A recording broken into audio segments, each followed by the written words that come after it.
Assalamualaikum warahmatullahi wabarakatuh. Hai guys, hari ini kita ada kegiatan workshop implementasi kurikulum Merdeka bertempat di TEPA-nya SMKN 1 Murungkudak. Jadi ini dilaksanakan oleh MKKS Banua 5 dengan juga disponsori oleh penerbit Erlangga, ya Bu Erlangga. Oke, ikutin yuk kegiatan kita hari ini. Yuk.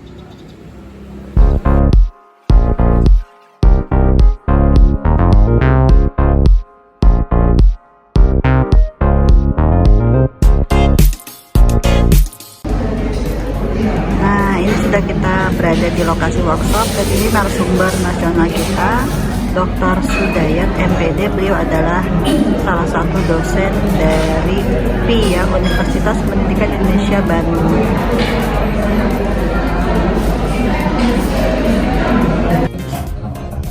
Pada jenjang pendidikan tahun pelajaran 2022-2023 untuk kelas 10 SMK dan SMP. Kurikulum ini adalah katakanlah semacam benda baru bagi kita karena kita sama-sama merambah. Bapak Ibu yang berbahagia, perlu kami sampaikan dalam ini kepada yang terhormat Kepala Bidang Pembinaan SMK dan Ketua PPI bahwa kemarin melaksanakan pelatihan kepala SMA, SMK, SLB secara besar dipromosikan dan ditempatkan di SMK Negeri 2 Tanjung. Nanti yang pasti takut nih, SMK Negeri Tanjung ini gimana jalannya? Mau juga ya, pakai ini kalau sana sudah 5 kali ke anak kami. Jadi tahu seperti itu. Jadi tahu sih. Paling ujung kecamatan Tanjung Purwakarta. Mendengarkan bersama sambutan Ketua Pengurus Daerah PGRI Kabupaten Tabalong kepada Bapak Dr. Haji Erwan Mardani SHMAP, dipersilakan.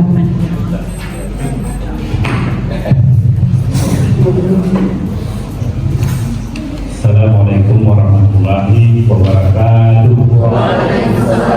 Bismillahirrahmanirrahim. Alhamdulillahirrahmanirrahim. Persatuan Guru Republik Indonesia Tabalong menyambut positif dan sangat mendukung kegiatan workshop pada hari ini karena ini sangat penting Bapak Ibu sekalian. Jadi yang namanya kebijakan apalagi yang menyambut kurikulum ini sangat-sangat vital. Nah, oleh karena itu workshop ini kita harapkan menjadi satu forum untuk menyamakan visi dan persepsi kita. Nah, apalagi ke depan SMK ini kan tuntutannya lebih besar. Kota Banjarbaru dan Kota Banjarmasin. Jadi Tabalong ini dari peringkat 13 jadi peringkat 10 naik ke peringkat 3. Tentu ini tidak lepas dari peran serta Bapak Ibu sekalian, baik sebagai guru, kepala sekolah, semua komponen yang dalam pendidikan ini punya peran yang sangat besar dalam upaya menaikkan peringkat pencapaian dan pembangunan manusia ini. Jadi ini satu kebanggaan bagi kita Bapak Ibu. Dari Provinsi Kalimantan Selatan sekaligus membuka secara resmi acara workshop kurikulum Merdeka jenjang SMK kepada Bapak Dr. Andes Haji Samsuri, dipersilakan. Assalamualaikum warahmatullahi wabarakatuh. Kita sebetulnya 8 plus I. Yang 8 plus I. Di sana ada antara lain adalah penyelarasan kurikulum antara budi dengan sekolah dengan guru. Dengan kepada apa diselaraskan, ya. Kemudian ada model pembelajaran disebut dengan PBL, Project Based Learning. Kemudian ada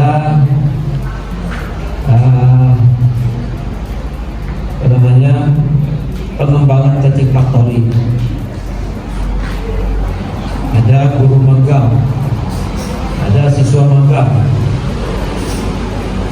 ya. Ada pengembangan teaching factory, ada kelas industri, ada namanya guru tamu yang harus ada di sekolah itu, terutama di SMK. Jalannya tadi jalan ya merangkak ya, siapa tahu nanti sambil belajar itu lagi jalan sedikit demi sedikit diperbaiki gitu. Tapi teman-teman lebih milih namanya ngerti yang lain aja dulu deh. Di dalam kurikulum IKN ini, implementasi kurikulum merdeka tadi ada 3 tahapan dulu ya. Ada mandiri belajar, ada mandiri berubah, ada mandiri berbagi. Sayangnya kenapa ikut gak daftar sampai habis masa pendaftaran. Begitu saya cek suruh kemudian mananya bahwa anak-anak sedang kita yang ikut IKN ini, waduh. Padahal saya dorong supaya semuanya semua ikut. Demikian juga yang SMKPK ya, pembukaan pendaftaran SMK sebagai pusat keunggulan. Ayo daftar. Saya berikan rekomendasi cepat ya. Tapi daftar dulu. Saya sampaikan, mudah-mudahan ada manfaatnya. Dengan memohon ridho kepada Allah Subhanahu wa taala dan mengucapkan basmalah bismillahirrahmanirrahim. Bimbingan teknis implementasi kurikulum Merdeka Belajar saya nyatakan saya beri dibuka.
pengembangan kurikulum tahun 1990, S2 IKIP Bandung, pengembangan kurikulum tahun 1995, dan S3 SPS UPI Bandung, pengembang kurikulum tahun 2011. Bidang pekerjaan beliau pernah menjadi dosen, instruktur nasional kurikulum 2013, instruktur pelatihan beda SKL soal UM, penulis buku kurikulum terpadu, sebagai konsultan pendidikan sekolah swasta dan asesor SD, SMP, dan SMA. Hadirin yang berbahagia, inilah arahan pengembangan kurikulum Merdeka 2020 oleh Dr. Sudaya MPD. Kepada beliau dipersilahkan. Kegiatan ini bisa menambah ilmu atau wawasan terkait dengan kurikulum yang terakhir sekarang ya, implementasi kurikulum kurikulum Merdeka ya. Jadi itu Bapak Ibu, kami bermoto pendidikan langgeng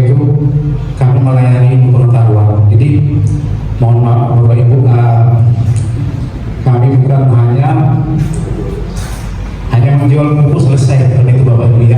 Jadi kami selalu memberikan feedback ya, selain dari ada jual beli, kami juga memberikan pengembangan hal yang sama juga di wilayah yang lain kami lakukan juga. Ini Pak Sudaya jauh-jauh hari sudah kita lihat Bapak Ibu, sebelumnya beliau isi di Flores ya, di NTT ya. Nah, kemarin saya jemput beliau dari penerbangan dari sana, dan ini 4 hari kita purwoking ya Bapak Ibu. SMK negeri ada berapa?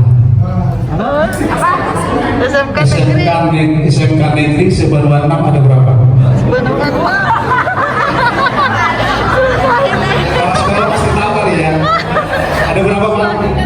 Susah. 21. Benar Bapak Ibu ya? Ya, kami kan mau juga.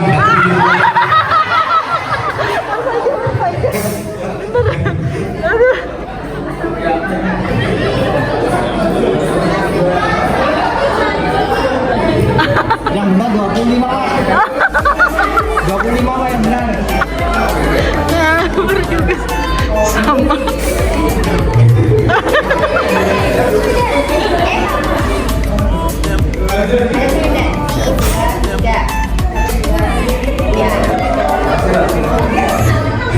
Siapa nama Kepala Dinas Provinsi Kalimantan Selatan dan Sidik sebelumnya dari mana?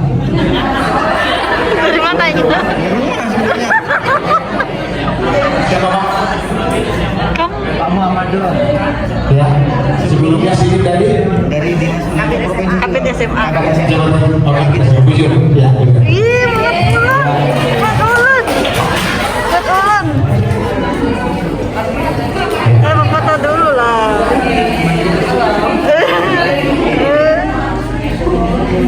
2013 boleh kurikulum darurat dan boleh kurikulum merdeka. Pada saat memilih kurikulum merdeka, maka pemerintah memberikan 3 opsi juga, yaitu mandiri belajar, mandiri berubah, dan mandiri berbagi.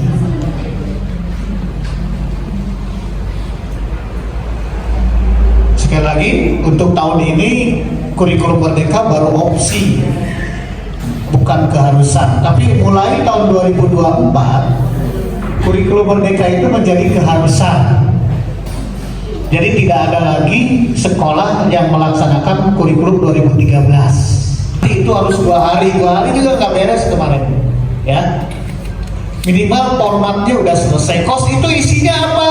Visi, misi, tujuan, organisasi pembelajaran, materi esensial, pengembangan materi esensial, modul ajar, dan terakhir adalah assessment. Jadi masih ada waktu, ini bulan Juli untuk bisa lari membuat kos. Kenapa? Tanpa kos teman-teman guru akan bingung materi mana yang harus diajarkan. Contoh, contohnya nanti aja ya, biar penasaran. Siswa ganti kurikulum katanya. Kurikulum is product of times. Kurikulum itu produk zamannya, maka didiklah anakmu sesuai dengan zamannya. Jadi kalau kita cerita tentang zaman kita salah, karena kurikulum menurut Jace itu product of times, produk zamannya. Itu Umar bilang, maka didiklah anakmu sesuai dengan zamannya. Jadi pengajar itu adalah proses merekonstruksi pengalaman siswa, bukan meneruskan pengetahuan yang ada di buku. Makanya orientasinya adalah siswa, product of times. Nggak apa-apa pakai bahasa Inggris ya, biar seperti mahasiswa S3. Dengan 1 buku pengajar itu. Jadi merdekakan gurunya, baru pakai kurikulum merdeka. Kurikulum is product of times. Mengajar itu merekonstruksi pengalaman siswa. Jadi yang mana yang gimana? Oke anak-anak, hari ini kita bicara tentang sumber sumber energi, amati sumber energi di sekitar kita, direkonstruksi. Mulai dari fakta, tidak mulai dari konsep. Mulai dengan mengamati sekitar, tidak mulai dengan pengertian. Kalau di Bandung, teman-teman guru itu mengajarkan dari pengertian, Pak. Buka buku, kebuka sekarang sudah mulai kebayang.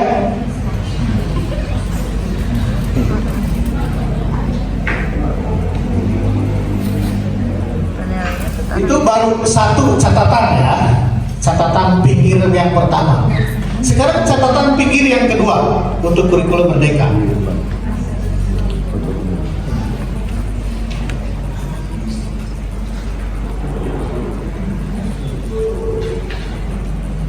Pertama adalah struktur kurikulumnya fleksibel.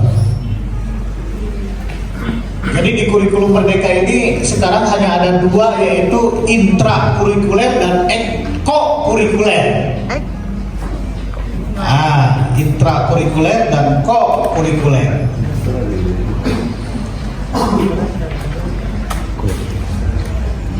Ya, intrakurikuler itu fokus ke materi esensial. Materi esensial itu ada di CP. Jadi CP itu isinya materi esensial. Berarti intrakurikuler itu mengajarkan materi di CP. Materi di CP isinya pengetahuan dan keterampilan. Misalkan bahasa Indonesia ada menyimak elemennya, ada berbicara, ada menulis, dan ada membaca. Itu elemen. Sehingga waktu ngajar, guru itu harus sama materi menyimak, membaca, menulis, dan berbicaranya. Jangan sampai menyimaknya teks deskripsi, menulisnya puisi. Jadi nanti kegiatan pembelajarannya tematik tapi antar elemen, memadukan pengetahuan dan keterampilan. Menyimaknya kita asumsikan pengetahuan, membaca, menulis, dan berbicaranya elemen keterampilan. Sehingga tidak ada KD, tidak ada KD pengetahuan, tidak ada KD keterampilan, yang ada elemen. Nanti di IPA itu ada pemahaman IPA dan keterampilan proses. Pemahaman IPA itu bicara tentang pengetahuan, keterampilan proses itu bicara tentang keterampilan. Fokus ke literasi dan numerasi. Jadi nanti setiap PH itu jenis kelaminnya literasi dan numerasi. PH 1 literasinya 5, numerasinya 5 soal. Ya, literasinya misalkan 3 pilihan ganda kompleks, 1 isian, kan tidak kenal kelas. Untuk SMA dan SMK mulai dari fase E. Jadi yang benernya itu, jadi berangkat ke fase. Fase itu bicara tahap perkembangan. Tapi karena masih berpikir 2013, maka SD itu 1 dan 4. Pertanyaannya 2 dan 3 pakai kurikulum apa? Masa orang tuanya teh aneh ya, aku mah kelas 2 kok beda ngajarnya dengan kelas 1 misalkan, padahal itu satu marga kan? Itu di situ aja belum sempurnanya. Kalau untuk SMA, SMK cocok lah mulai dari fase E. Jadi bicaranya jangan kelas 10, tapi mulai dari fase E. Karena kurikulum merdeka tidak mengenal kelas. Berarti sekarang harus membiasakan dengan fase. Iya, kebiasaan benar tuh. Ya. Kebiasaan. Ini. Tugas guru ini. Ya. Tugas guru ini membuat ini dan ini adanya di kos. Tidak mungkin Bu menyimak, membaca, berbicara dengan menulis materinya beda, tidak mungkin. Ya. Oh kok ada materi ini? Iya, itu namanya materi esensial, yaitu materi yang di luar CP, itu ditambah. Boleh. Karena di sini bicara fiksi dan non fiksi, kebanyakan teksnya di sini fiksi. Karena kalau hanya mengandalkan ini bingung nih. Iya betul Pak. Bingung. Nah, hadirnya perincian materi esensial itu adanya di kurikulum operasional sekolah atau satuan pendidikan. Deskripsi menulisnya harus teks, nggak boleh beda teks. Berarti satu materi itu bisa 10 pertemuan. Yang biasanya satu materi itu 2 pertemuan ya, sekarang bisa 10 pertemuan karena di situ ada berbagai elemen mengkait ke materi itu. Dan itu di Kosmo hadirnya di modul ajar. Pengembangannya di modul ajar ya Pak ya. Jadi modul ajar itu sudah teknis banget. 10 pertemuan tuh ngapain, materinya apa saja. Baik, Bapak ada yang nanya lagi Pak? boleh. Yuk, siapa? Silakan Bu. Apakah satuan pendidikan tersebut sah-sah saja atau boleh saja melakukan sebuah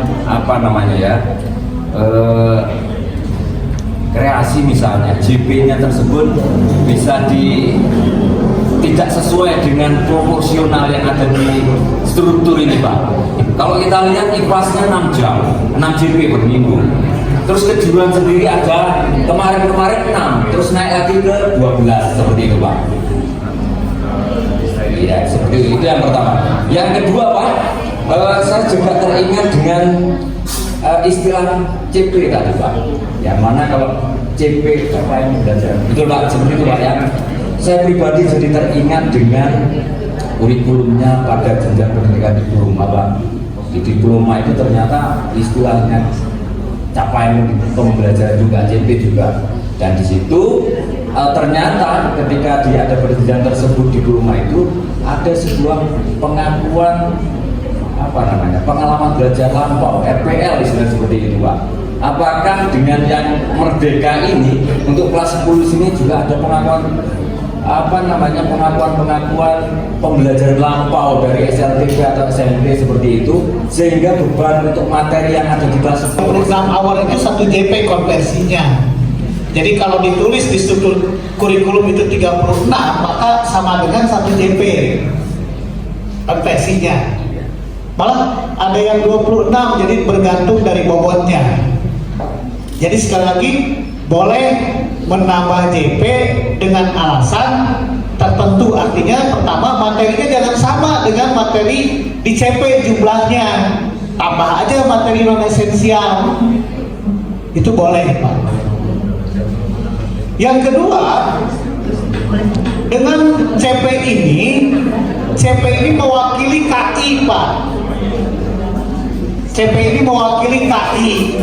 Tugas kita menurunkan menjadi KD sebagai tujuan pembelajaran.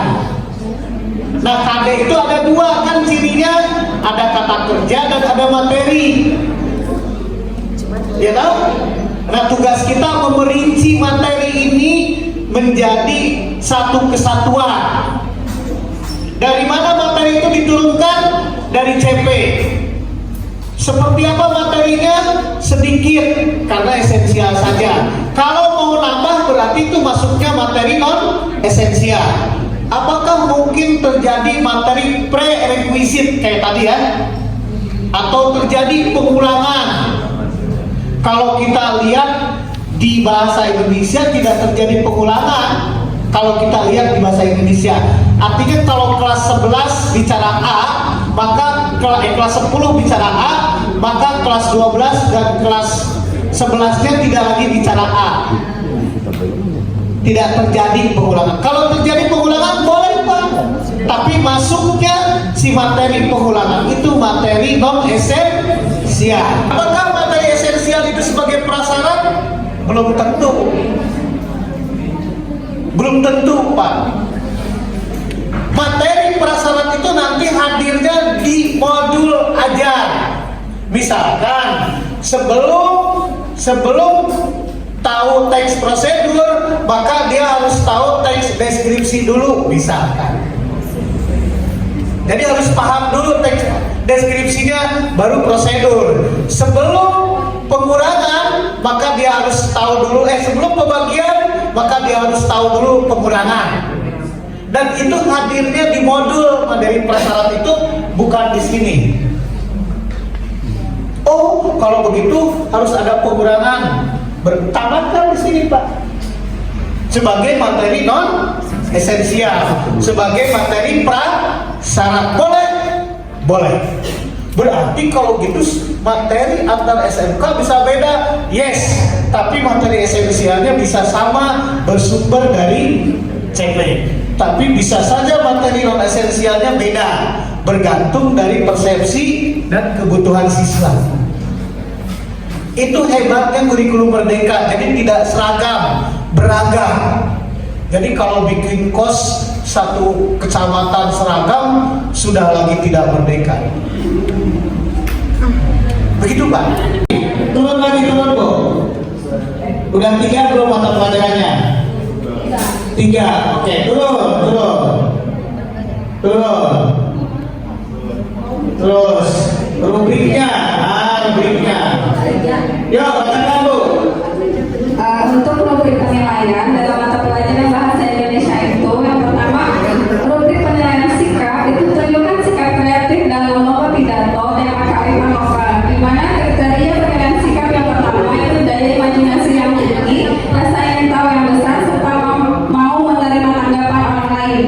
Untuk faktor rasa kriteria penilaian sikapnya sendiri, yang pertama, mampu mengungkapkan ide-ide baru, yang kedua mampu mengungkapkan fakta-fakta, yang ketiga berpikir logis. Untuk mapel PKN, rubrik penilaiannya untuk sikap mandiri, tunjukkan sikap mandiri dalam lomba pidato tema kearifan lokal, mengerjakan tugas yang diberikan. Oke, baik. Itu aja ya. Tepuk tangan loh. Thank you banget. Perkenalkan, selamat sore. Nama saya Salina Andriani Turni SPD. Saya asli orang Medan, Sumatera Utara. Yo, marganya apa? Lulu Turni Pak. Oke. Bro sama di Bandung ya. Kenapa? Karena tidak ada jurnal. Ini namanya jurnal. Disebut format penilaian sikap. Jadi tugas guru jangan perintah-perintah. Waktu persiapan angkat kursi kamu, angkat kursi jangan. Ini aja. Kalau ada yang malas, maka dipanggil di sini. Misalkan namanya Hamdi. Dia kalau apa-apa buang sampah sembarangan. Ya, bukannya kerja. Ya dia mainin burung aja terus. Misalkan. Nah, berarti kan tidak ada tuh. Panggil Hamdi. Hei Hamdi, kamu kalau orang lain bekerja tolong bantu. Di sini namanya rencana tidak lanjut. Nilainya sikap itu adalah modus mana yang sering muncul, nomor 1, nomor 2, nomor 3, nomor 4. Nanti rumah besarnya adalah kalau kreatif berarti ke kreatif ya, ke profil pelajar Pancasilanya. Jadi ini adalah data untuk menilai sikap di raport. Jadi Bapak Ibu, raport itu sudah punya nilainya lewat ini. Tahu ya? Jadi jangan sampai nilai sikapnya ada, jurnalnya tidak ada. Ya sudah, yang di Bandung Pak jangan dilakukan. Ada pertanyaan sebelum tutup? Bu, ada pertanyaan? Sama. Kita kembalikan ke pembawa acara. Silakan. Tepuk tangan untuk